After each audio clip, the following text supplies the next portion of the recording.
Hello there. So, this is the video of a very genuine place in Upra. You know what? Upra is a hub for shoppers. But in earlier days, there was not such a good place to hang out. Like Upra is very famous for gold and cloth shopping. But there was not a place where you can sit in a group with such a good ambience.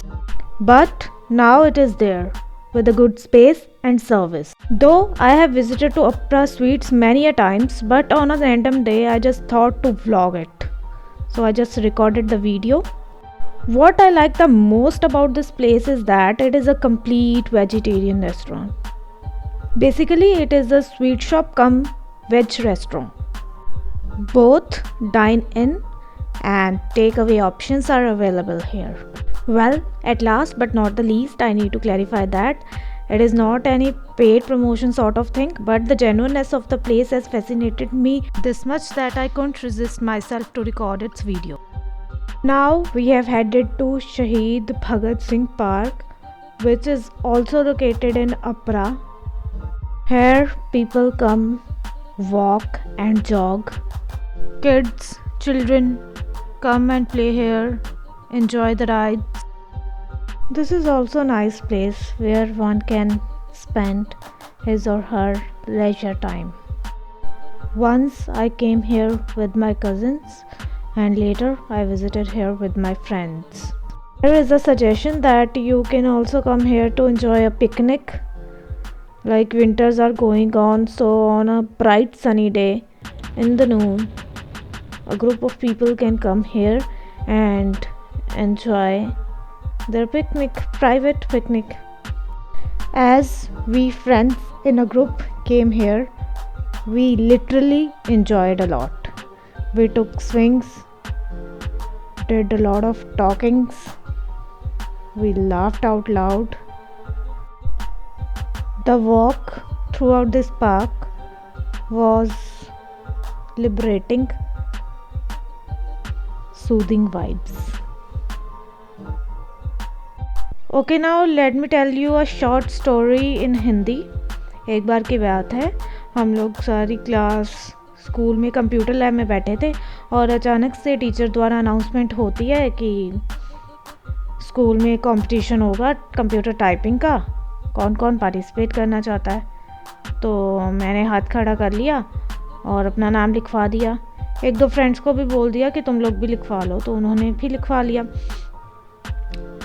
तो बस इतना procedure हुआ, उसके बाद कोई information नहीं दी गई, class of भी हो गई। बाद में भी कुछ एक दो बार पूछा शायद, तब भी नहीं बताया गया।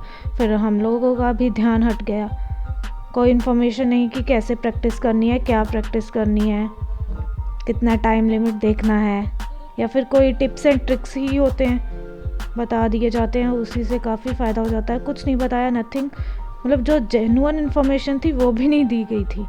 और एक दिन अचानक ऐसा होता है, नॉर्मल सब्जेक्ट क्लास लग रही है, पियोन या फिर कोई स्टूडेंट, रैंडम स्टूडेंट आता है बुलाने के लिए और मेरा नाम लेते हैं, मैम को बोलते हैं, इन पर्सन शायद बता देते हैं कि कंप्यूटर टाइपिंग कंपटीशन है। तो मैम या सर जो भी थे उस टाइम क्लास में, वो भेज देते हैं।